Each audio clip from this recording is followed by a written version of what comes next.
তোমরা সবাই দেখতে পাচ্ছ আমি এখন 1টা বাজে রান্না করতেছি। এই যে দেখো, এই যে ল্যাঠা মাছ, এগুলো ভেজে নেব।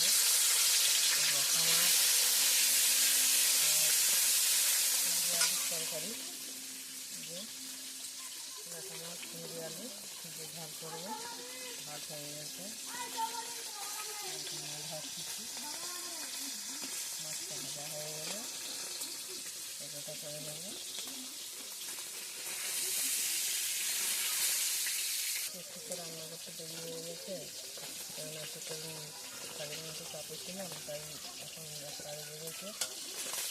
রান্না করতে করতে কড়াই দিতে দিয়ে